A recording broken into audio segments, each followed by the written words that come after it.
안녕하세요. 마취과 의사 선생님들. 저는 마취과 전문의 제시카 파프입니다.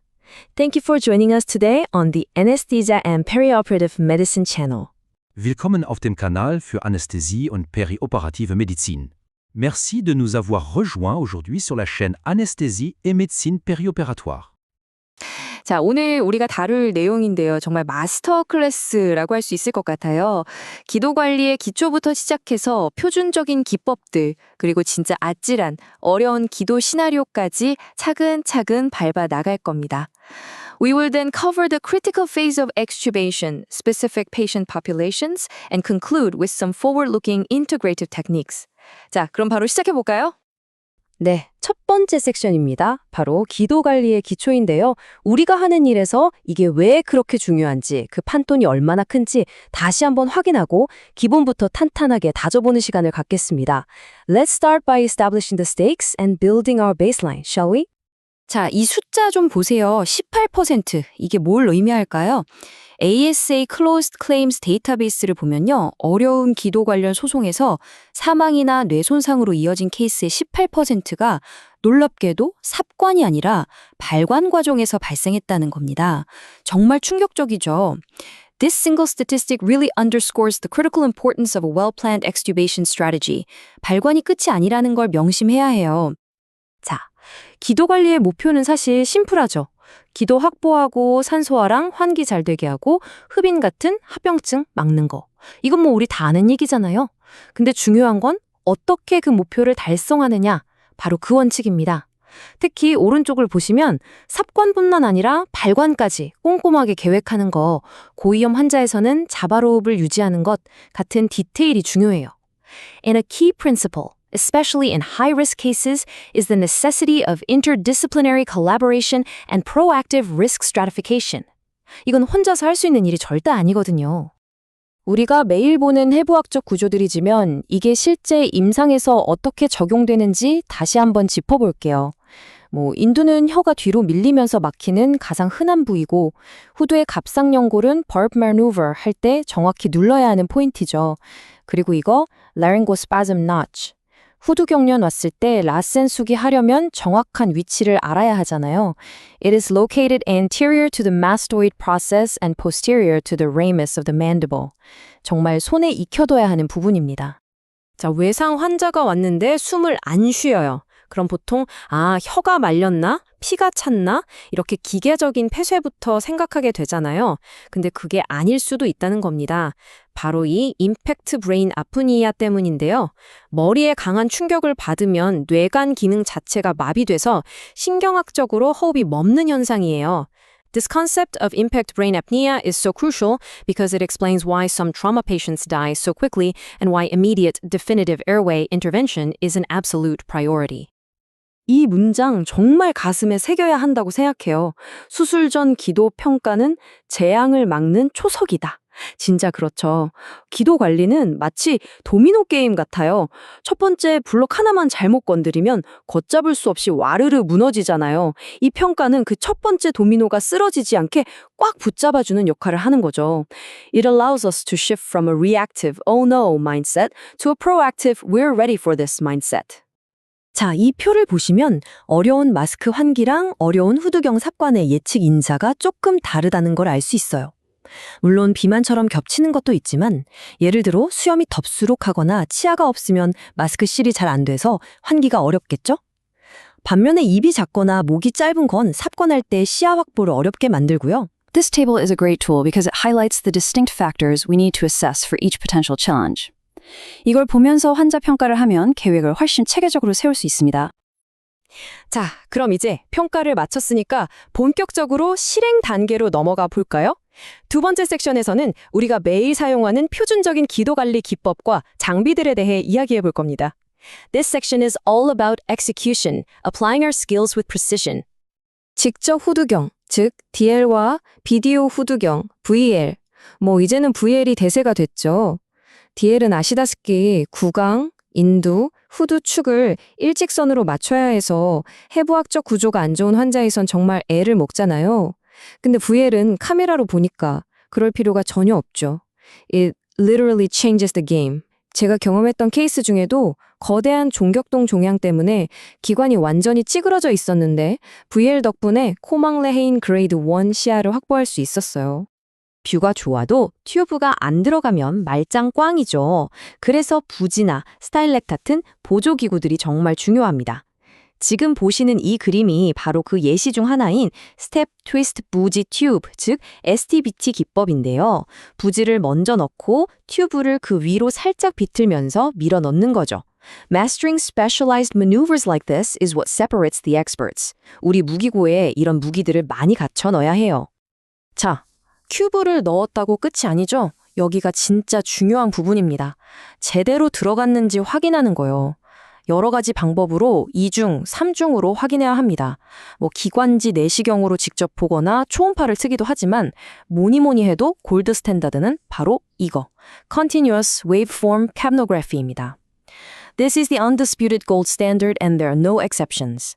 이 파형이 뜨기 전까지는 안심하면 안 됩니다. 자, 이제 세 번째 섹션입니다. 우리가 가장 긴장하는 순간이죠. 바로 어려운 기도라는 정말 판돈이 큰 시나리오입니다. 마주하고 싶진 않지만 반드시 대비해야 하는 상황이죠. This is where meticulous planning and systematic execution are not just best practice, they are absolutely life-saving. 실제 케이스를 하나 보면서 이야기해 볼게요. 78세 남자 환자분이셨는데 숨이 차고 쌕쌕거리는 소리가 나서 오셨어요. CT를 찍어보니 와, 정말 거대한 종격동 종양이 갑상선에서부터 자라나 있었죠. 근데 진짜 문제는 이거였어요. 기관이 눌려서 가장 좁은 곳의 직경이 단 3mm. 정말 아찔하죠. The CT finding of a 3mm tracheal diameter is a chilling reminder of the stakes involved. 마취에 유도하는 순간 기도가 완전히 막힐 수 있는 상황이었어요. 이런 환자를 마주했을 때 위험하겠다 하고 감으로만 판단할 순 없잖아요. 그래서 이런 위험도 평가 시스템을 사용합니다. 에르도스 앤드 치자노바 분류법이 대표적인데요. 증상이나 CT 소견 같은 걸 종합해서 safe, uncertain, unsafe로 나누는 거죠. 방금 본 환자는 당연히 unsafe였어요. Based on this classification, we knew a conventional approach was off the table. It mandated a proactive and frankly, a non-conventional approach to keep the patient safe. 그래서 우리가 선택한 전략이 바로 각성상태 VV 에크모였습니다. 이게 뭐냐면 마취를 하기 전에 환자가 멀쩡히 깨어서 숨쉬고 있을 때 미리 에크모를 거는 거예요. 그러면 설령 마취 후에 기도가 완전히 막히더라도 에크모가 산소화를 대신 해주니까 안전한 거죠. This innovative approach completely decouples the problem of oxygenation from the problem of securing the airway. 이건 정말 게임 체인저입니다. 안전의 패러다임을 바꾸는 거죠. 물론 깨어있는 환자한테 굵은 ECMO 캐뉼라를 넣는 게 쉬운 일은 아니죠. 그래서 정교한 국소 마취가 정말 중요합니다. 이 표를 보시면 목 쪽에는 Intermediate Cervical Plexus Bulg을 해서 내경정맥 접근을 하고 사타구니 쪽에는 Suprainguinal Fascia Iliaca Block을 해서 대퇴정맥 접근을 했어요. These specific regional blocks were critical. They allowed us to completely avoid heavy sedation, which could have compromised the patient's own breathing. 모든 기도 관리 계획의 마지막 장에는 항상 이 CICO 플랜이 있어야 합니다. Cannot intubate, cannot oxygenate. 정말 상상하기도 싫은 상황이죠. 1차 계획, 예를 들어 비디오 후두경으로 시도했는데 실패했다. 그럼 바로 2차 계획, LMA나 기관지 내시경으로 넘어가야죠. 그것도 안 되면 지체 없이 3차 구조 계획, 즉 목을 째는 외과적 기도 확보로 가야 합니다. The most crucial point is to recognize failure early and escalate to the rescue plan without any hesitation. 머뭇거리는 순간 환자는 위험해집니다. 자, 이제 네 번째 섹션입니다. 수술이 끝나고 우리가 한숨 돌리기 쉬운, 하지만 절대 그래서는 안 되는 단계죠. 바로 발관과 합병증 관리입니다. 앞에서 봤던 18%라는 숫자 기억하시죠? As we saw earlier, this phase carries significant risk and demands the same level of vigilance as intubation. 발관 후에 기도가 막히는 원인은 여러 가지가 있죠. 후두가 붓거나 경련이 오거나. 하지만 이 표에서 가장 주목해야 할 건 바로 첫 번째, 잔여 신경근 차단입니다. 이게 가장 흔하고 또 우리가 막을 수 있는 원인이거든요. 한 메타 분석을 보면 회복실에 온 환자의 41%가 TOF 레이시오 0.9 미만이었다고 해요. 정말 놀랍죠. This statistic is a powerful call to action. We absolutely must use objective neuromuscular monitoring to prevent this. 후두 경련이 오면 정말 심장이 덜컥 내려앉죠. 그럴 때 약물을 준비하는 동안 우리가 바로 할 수 있는 게 바로 이 라슨 수기입니다. 순서는 간단해요. 먼저 후두 경련을 확인하고 양쪽 귀 뒤에 있는 후두 경련 노치를 찾아서 안쪽으로 그리고 살짝 머리 쪽으로 강하게 압박하는 겁니다. This simple sounding maneuver displaces the mandible forward, opens the airway, and breaks the spasm. 정말 모든 마취과 의사가 반사적으로 할 수 있어야 하는 기술이에요. 자, 5번째 섹션입니다. 지금까지 배운 표준적인 접근법이 모든 환자에게 그대로 적용될 수 있을까요? 당연히 아니겠죠. 이제부터는 비만이나 산모, 외상 환자처럼 특별한 고려가 필요한 경우에 대해 이야기해 보겠습니다. Our standard approach must be flexible and adapted for these unique challenges.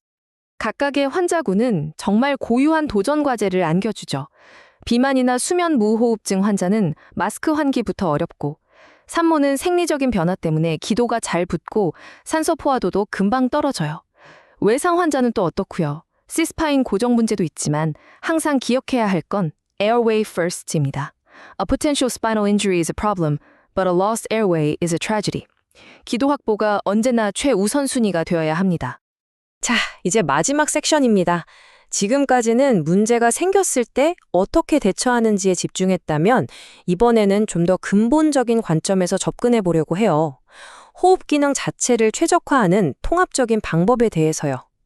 This section explores complementary techniques that expand our horizon beyond just managing the airway in a crisis.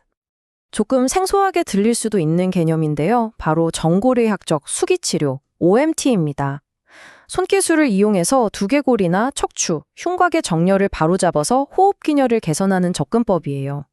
물론 이게 CRSO 상황에서 환자를 살리는 기술은 아니죠. But think of it as a complementary therapy. 수술 전에 환자의 폐기능을 최적화하거나 수술 후에 회복을 돕는 데 활용될 수 있는 새로운 도구라고 생각하시면 될 것 같아요. 이 표를 보면 우리가 사용하는 여러 기술들의 목표와 메커니즘이 어떻게 다른지 명확하게 알 수 있어요.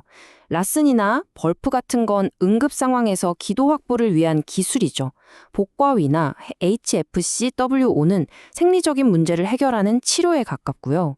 그리고 오메티는 그보다 더 근본적인 구조와 기능을 다루는 좀 더 넓은 개념의 접근법입니다. This table helps us categorize our toolkit. We have emergency maneuvers, physiological therapies, and foundational structural treatments. 자, 오늘 긴 시간 함께 했는데 이것만은 꼭 기억해 주세요. 첫째, 기도 걸리는 삽관으로 시작해서 발관 후에 끝나는 하나의 긴 여정입니다. 둘째, 종격동 종양 같은 고위험 기도에서는 각성 이케모 같은 선제적이고 다학제적인 접근이 새로운 표준이 되고 있습니다. 셋째, 발관은 절대 간단한 과정이 아닙니다. 특히 잔열 신경근 차단은 반드시 확인해야 해요. And finally, our toolkit is vast. 응급술기부터 통합치료까지 우리의 무기는 정말 다양합니다. 이렇게 우리의 툴킷이 기술적으로나 개념적으로 계속 확장되고 있는데 과연 환자 안전을 위한 다음 단계, the next frontier는 무엇일까요? 이 질문에 대해 한 번쯤 생각해 보시면 좋을 것 같습니다. Thank you for joining me in this deep dive into advanced airway management. 오늘 함께 해주셔서 정말 감사합니다.